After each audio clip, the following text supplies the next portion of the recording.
This is a heavy subject and talking, a tough topic. And if you are, again, feeling emotions, just know that you're not the only one.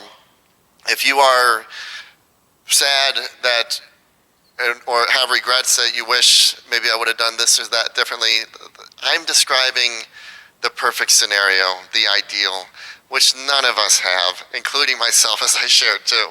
And so we're in this together. Our mission is, how do we take this into our lives, and knowing that God is bigger than it all of our imperfections, of us as parents and of our children.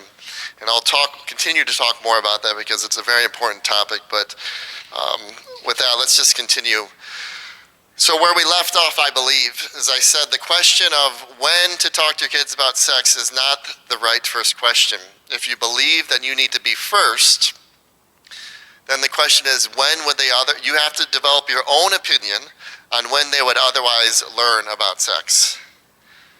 And each parent needs to decide that for themselves. Here's the punchline. When are they finding out about sex? Much sooner than we and God would prefer.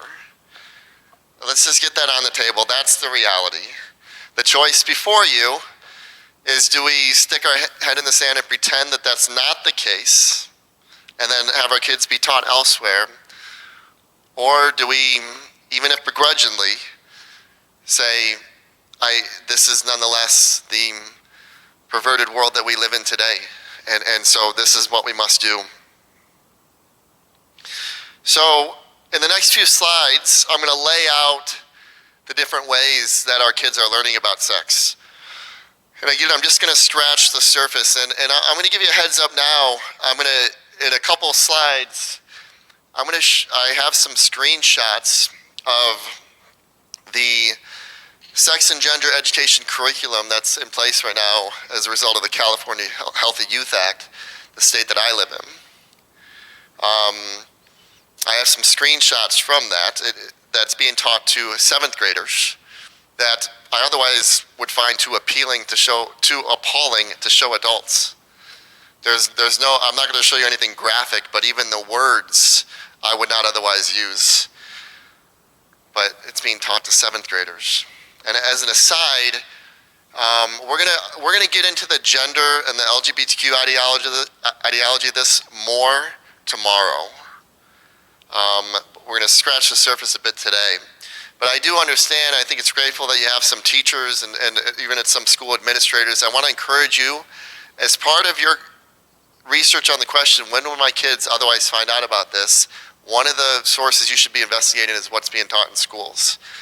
I also look forward to tomorrow and in conversations that I'd love to have with you while I'm here, coming from one of the most liberal, if not the most liberal state in the union. I understand the enemy's playbook. I understand how we got to where we are today in our schools, and have an understanding of where we're going, and I can see how it's starting here, just from conversations I've had. So while you might not be as far as California is, the country is headed in that direction. And so I know I just brought up, that might bring up a lot of questions, but I'm going to have to, I'll talk much more about that tomorrow. But it is a big part, nonetheless, of this point here. This is from the sex and gender education curriculum in the school district that my kids go to. This is called the gingerbread man, or I forget the exact word for it. I don't even think it's man. But and then this is, what's being presented as a pregnant man to 7th graders and 9th graders. I find this appalling. I know you do too. Right now I'm trying to answer the question and help you get a perspective of when will my kids otherwise learn about this. And then I'm encouraging you that when you determine that answer for yourself, start a couple years prior. Did you? Of course, and actually I will share the presentation too, but you're welcome to take pictures, absolutely. And so, in my area, when will they find out about this? Here. There's some things on the next slide that I find even more appalling. Again, these are just screenshots that our children are being taught. My children are being taught. We homeschool, but the children in my community are being taught.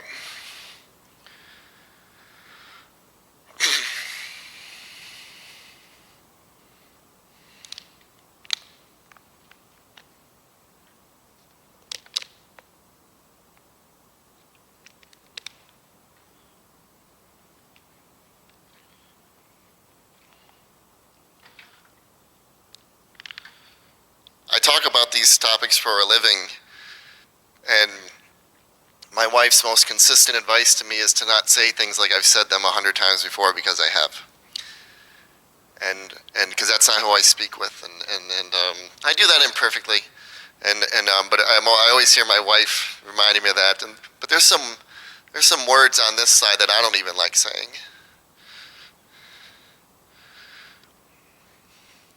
Do I like the fact that my 7th grade child has peers that are going to be taught this?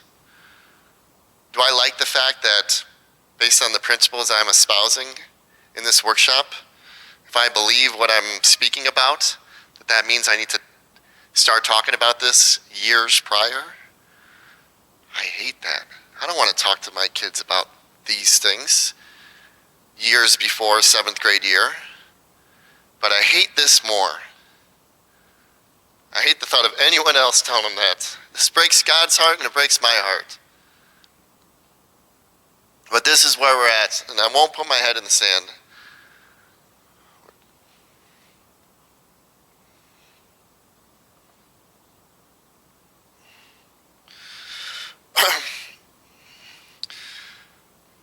So when should you start talking to your kids about sexuality? We're going to, at the end of this session, we have some time allotted where we're going to do some small group discussion. I'll explain how we're going to do that in a bit. I've talked about how you've already begun talking to your kids about sexuality from how we model it. I want to spend a few minutes and really start to assess the question and consider the question: what keeps us from talking to our kids about these topics? There's good reasons and there's bad reasons, because we all bring baggage, in some cases wounds, to this topic. So these are 4 impure motives that keep us from being first. Number 1, limited abilities, lack of knowledge, skills, tools, confidence to engage in this area. I applaud each and every one of you. This is a great start. You being here shows that you don't want limited ability, you want ability. My plea to you is that we're just scratching the surface. Again, I'll give you more resources at the end of this to refer you to. We have so many other workshops that we can do over Zoom or in person, but I applaud you for you being here. Says to me that you don't want this to be a reason for you. Other reasons: limiting beliefs. Some believe it's inappropriate to talk about sexuality. Some believe it's not that big of a deal. I think we hit that pretty hard in the first session. Some of us don't talk about it because we fear. What do we fear? We fear we'll take away their innocence. We fear we'll tempt them. We'll make them curious. We fear that they'll make the same mistakes we did. Fear leads to control, as we all know, and control might be a temporary means by which we can influence our children's lives, but there's limits to that as they grow up. And then lastly, personal issues. Our own sexual shame or guilt, our own sexual sins. We feel disqualified.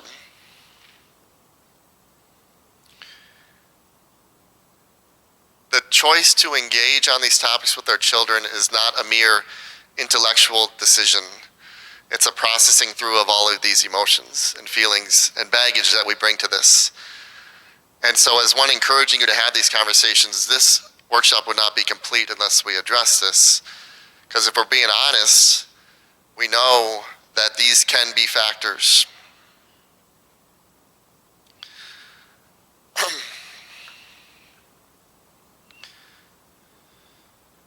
Some of us have sexual sins in our past. Some of us have sexual sins in our present. Some of us have been sexually sinned against. And if that's you, and if there's still wounds there, that will keep you, or at a minimum influence how you speak and engage with your kids on this. But I have good news. God is a big and a good God. God is a restorative God. God can redeem everything that the enemy has taken from you. But now I have difficult news that requires us turning to God. In some cases, asking him to heal things that maybe we haven't addressed before. And so I'm not going to go too deep into this in this time. But again, if you're going to be honest about these questions, how and when to talk to your kids about sex, you need to consider this. We don't go looking and digging for things up. All this looks like is a moment of prayer when you get home. God, is there anything from my own life, past or present, that's affecting my desire, abilities, and my engagement with my kids in this area? And then you give space for God to respond. And even if I'm talking right now, if he has his finger on something, or then he has his finger on something, there is nothing more important this weekend than you can take away than addressing that. Because it will affect how we disciple our kids. Kids are very intuitive in that way. And so, it's at this point, I just want to finish this point and say, Before It Begins is a restorative ministry. We serve pastors, church leaders, parents who struggle with all different types of sexual sins and have experienced the gambit of factors. We are here to serve. While I'm here to serve you. If you want to talk and meet, if you want to be prayed for, there'll be opportunities to do that throughout the week, but let me present to you right now a private way that can be done. I would encourage everyone to grab some of our brochures in the back, but in there will be our phone number. And if you want to talk, I'm around till Monday. I'm sure it can be arranged. I'd be happy to get a coffee with you, and we can work through those details. But I'm here to serve, to minister, to pray. We also have a ministry team here. Your church leaders has invested additional resources to go through training and ministry in this area. And we have ministers here who are, and I'll let Pastor Josh speak to this a bit later, but I just want to say now I commend your church for having ministers here for you as needed. And so I'm not going to belabor this point any more than I have right now, but please don't glean over this. This might be the most important thing you hear this entire weekend. Does that make sense, what I'm saying? Is that any questions on that? This is important to ask a question if you're unclear on what I said.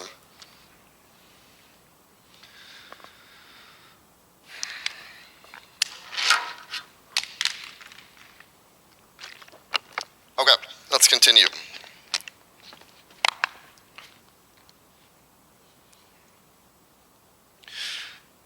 So what are some of the common objections or concerns that I hear from parents? Here's my top list. What about preserving the innocence of our kids? I don't want to encourage experimentation or a premature curiosity with this. I don't want to traumatize my kids. I don't want to tempt my kids. These are fantastic questions. I love it when people ask questions because it shows engagement. And so I honor these questions. I feel these questions. If you're like, yeah, these are my questions too, I'm with you. And so to these questions, these are some small pieces of encouragement that I would give you. Let me go. Before I show you this next slide, I felt okay sharing those sex and gender education curriculum slides because they were from 7th and 9th grade. And so I feel okay showing you this next slide because it's from the Bible. I think for many of you it will shock you. I won't read to you the exact verse. I will give you the verse though, and you can go read it yourself. But this next slide is going to contain some explicit words that come straight from Scripture. So we should be comfortable saying it amongst adults.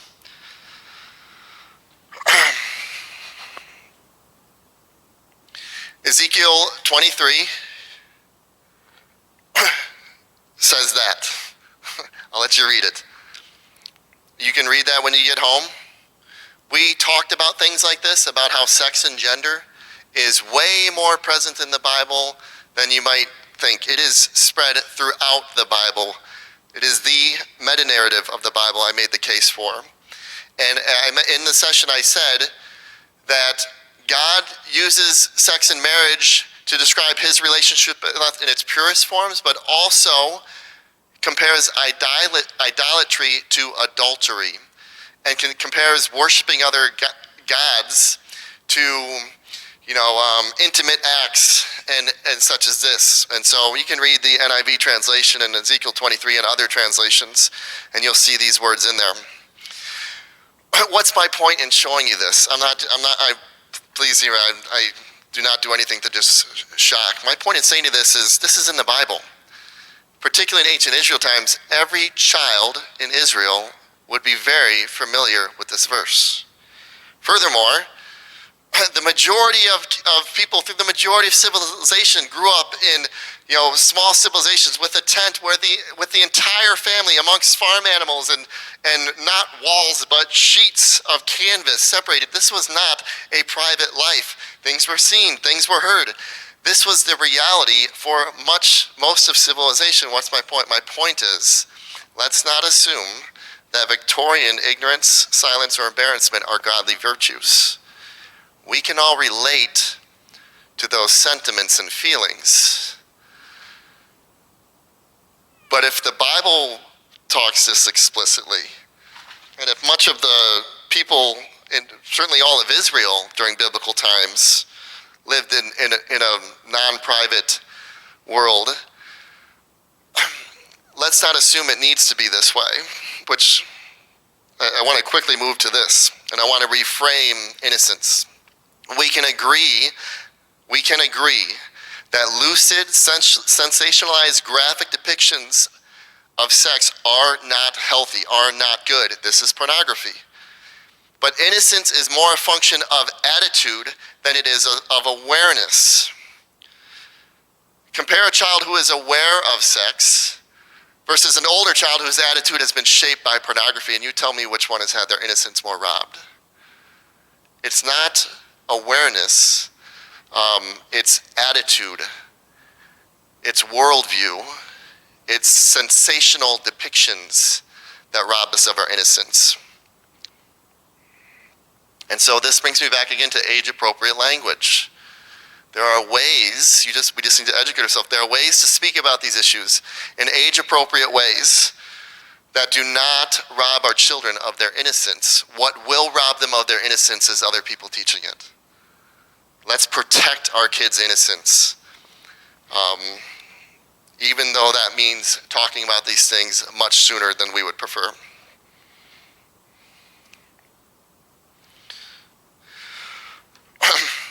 Switching up a bit, this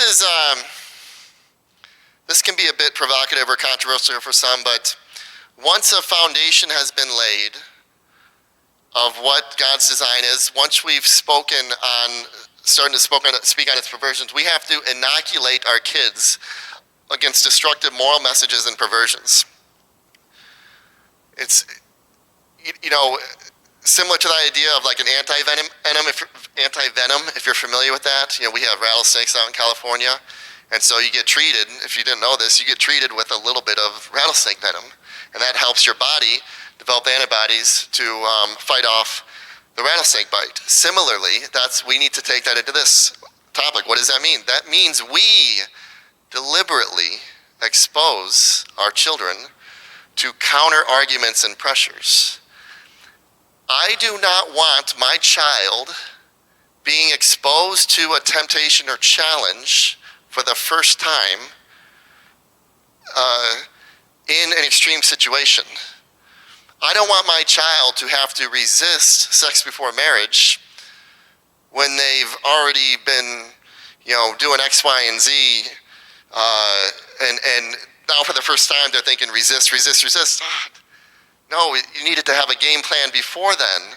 You needed to have the skills before then. And so I, as a parent, have a responsibility to expose my kids to these counter arguments, to test them. What do you think about that? What would God say about that? How is this aligned with God's will? What would you say about this counter argument? You're going to hear all these counter arguments and more once you go to college. Let me test you now. And so we can't keep our kids from these things. And so I want them to be exposed for the first time because I want to help teach them. I want to gauge where they're at and where they're not. And I understand, okay, I need to teach a little bit more of this and a little bit more of that. And so we have to expose and then show that these kids are false, show that these arguments are false and destructive. And these conversations occur best in everyday life conversations, not individual lectures.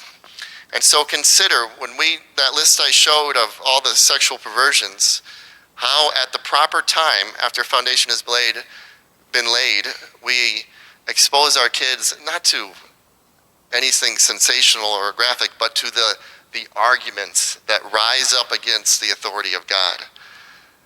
And that's what we're exposing them to. So in conclusion, just a few final points. This conclusion of this section, it's sad that to teach our kids about sexuality, we have to do it so soon.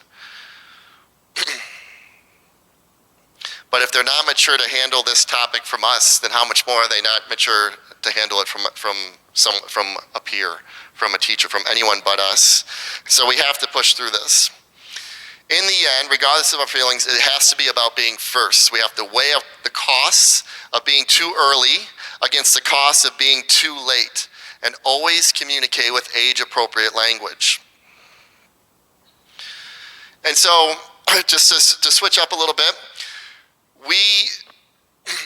we have to be prepared for when our kids disappoint us. I'm sure there's no parents in here who their kids have never disappointed them, and so we need to prepare ourselves for when our kids disappoint us, even in this area.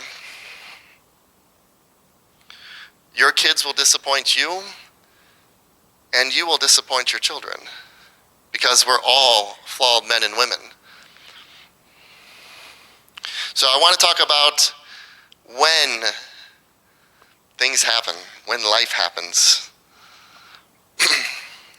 Which leads me to purity. There's a lot of discussion, teaching on purity. I'd like to think that my generation, I was born in 81, 90s was my decade, and that was purity culture in the church. And so I think that's my generation, many of the generation of people here. And although I wasn't in the church at that time, my wife was. So through her, I'm very familiar with this movement. And I want to say a few things about purity. At its core, at its centrality, purity is not virginity. It's not the opposite of sexual sin.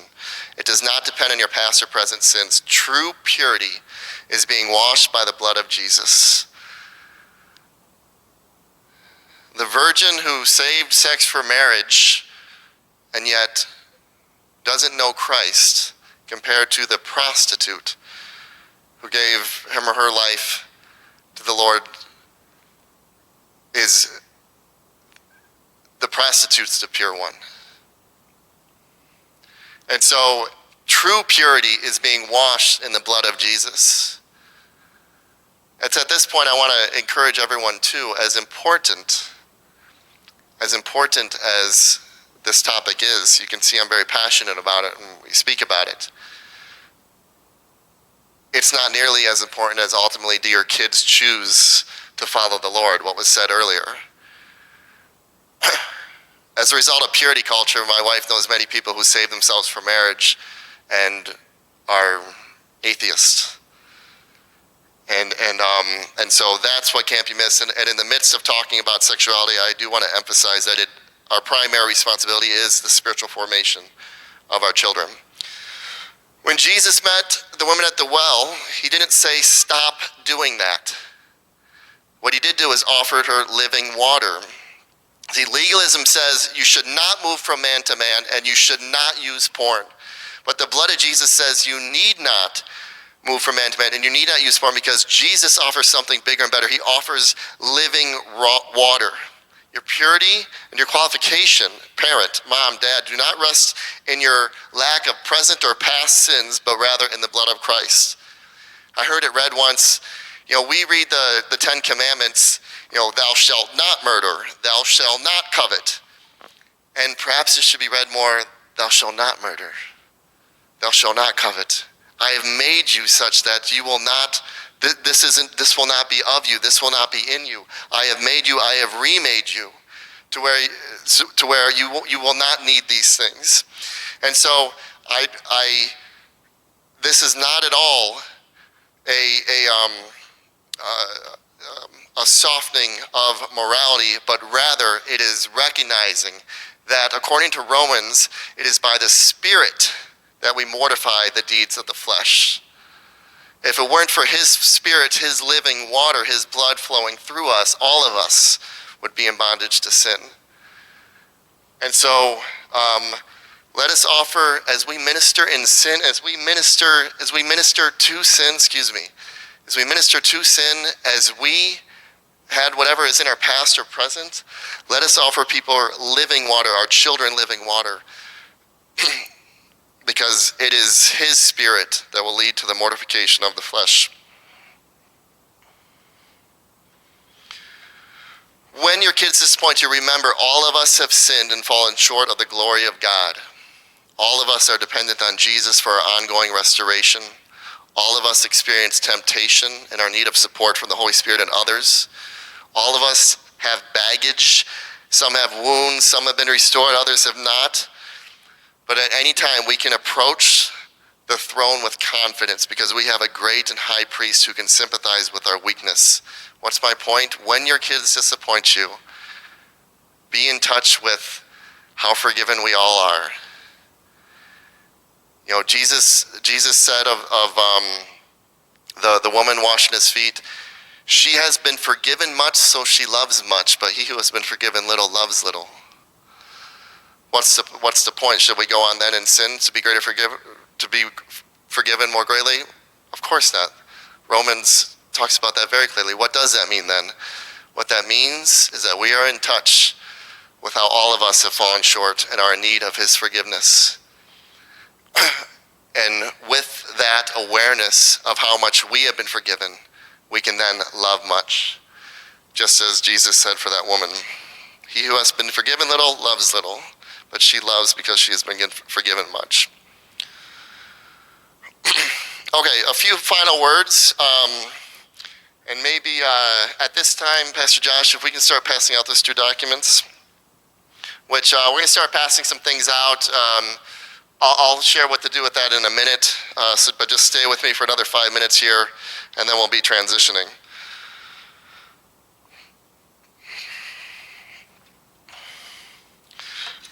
Some of the most important human needs we all have, when we're talking about our children, is a need for significance and connection.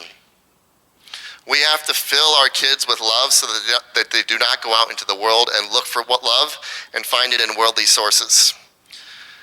It's kind of the idea of not going to the store on an empty stomach. Everyone go to the store hungry and you come back with a bunch of things that you maybe otherwise wouldn't get if your stomach was full. So we need to fill our kids with love. They need to know that they are significant, that they are loved, and they need to know that they're a part of something. We talked about being a part of the church. They need to know they're a part of this of your family. And so why am I including this slide on a topic about how to talk to your kids about sex? Because you can talk to your kids about sex, but if you don't do these 2 things, you're missing a major point. This, as much as the teaching, if not more, will keep them along the straight path, pursuing God's design for sexuality. I'm not going to spend too much time on this, but If you can see that, this is from one of the books I highly recommend. Again, you can write that down or take a picture, or I'll give you the presentation, How and When to Talk to Your Kids About Sex. This graphic comes from there. It talks about how all of us, but we're talking about kids again, need their primary needs met for significant connection. They need to value purity and obedience to God. They need to have the right beliefs about sexuality. They need to have the skills to resist peer pressure and do what is right, and have that plan in place so that they can respond effectively before they're in that tough situation. And then they need to have support, strong relationships, families, friends, and perhaps most of all, the church. All of these things are an important part of our sex education of our children for parents. And so please, if this connects with you, please see that book, and it will unpack that much more. So I'm going to end with this personal challenge to you. Have a realistic view of how and when kids are first exposed and taught about sexuality. Recognize that you may have unseen and often impure motives that keep you from engaging on this topic. Ask God to reveal to you your motives. Ask God to show you any fear disguising his wisdom in your heart. Only he can reveal these things. And if he doesn't reveal anything, then move on. When in doubt, be too early than too late. A good general rule is to start a few years prior to when you think they'll be exposed. And start your kids' sex education as part of a regular devotional time. One of the resources that I highly recommend, which I'll just share with you now, here, this might be a good slide to take a picture of too, are these books from Covenant Eyes. Those 3 books there at the bottom in particular, what they do is incorporate everything I just said in a Bible devotional format for kids. For each of these ages, actually, and each book is meant for a different age group. And so that really is the place to start. And hey, if you don't have a Bible devotional time with your kids, well, then please don't start with this one. Start by getting a Bible devotional time with your kids, and then add this in a little bit later. But this really is the ideal way to do it. I want to end with this point.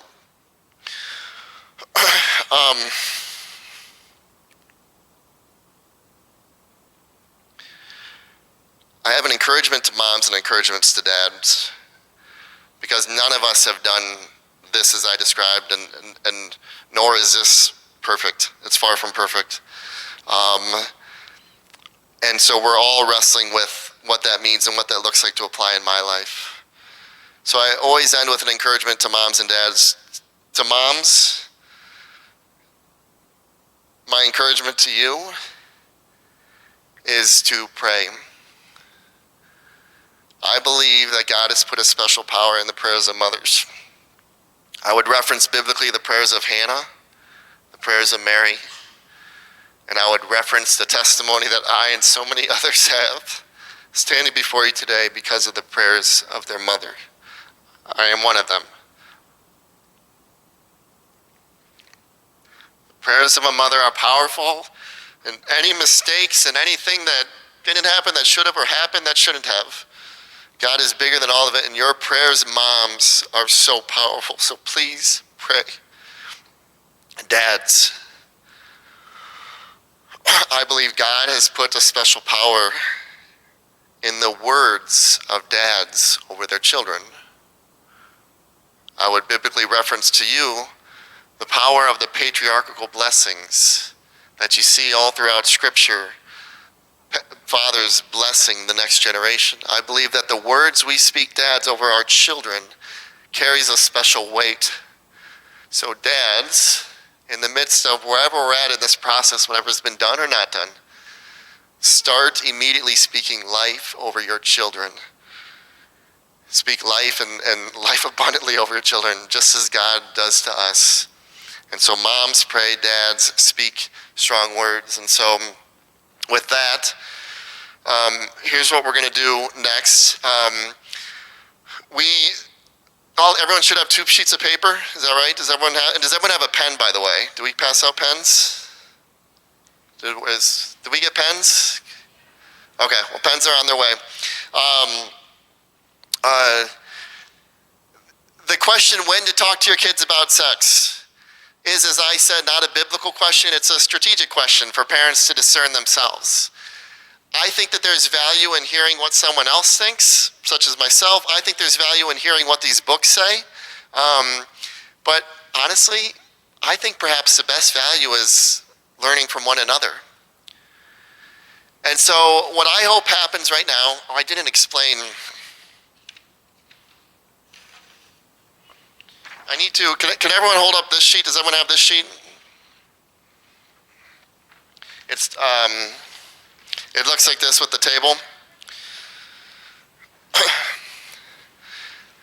This sheet, as you can see, thank you, this sheet has categories of topics to discuss: theology, the body, sexual acts, relationships, and unwanted behavior. And it proposes to you which foundation should be laid first. So as you can see, just scrolling down kind of column by column, at the youngest of ages, we teach our children, about the goodness of the body and being male and female, and it's a good thing. We teach them about privacy and safety, about basic physical anatomy. Then when they're a little bit older, we can start talking to them about marriage. We start to talk to them about how there's a fall of man, which means there's a way of the world that seems right to man, but is counter to God's design. We start talking to them about God's forgiveness and healing. We build on privacy and safety and so on and so forth. I'm not going to keep going through this, but you can see this idea of a foundation being laid. And again, what I want to call your attention to is all of the unwanted behavior at the top of the second page is suggested for later in the life. And so this is something for you that's meant for you to follow the suggested directions at the bottom of the backside of it, to take this list with your spouse, to add to it, to subtract from it, to edit it as you see fit, and then to organize them. Hey, I think these topics we should talk about first and these topics later, and then to start to assign ages to them. And you don't need to do this exercise exactly as I'm suggesting. It's meant to be a discussion. However you and your wife want to discuss this, it's meant to facilitate that. It's having a plan, though. It's the beginnings of a plan. I'm not going to, for the sake of time, go through everything I wrote here, but this is meant to be standalone. You can take it and refer to it with your wife. Well, we're going to spend the next little bit of time together on,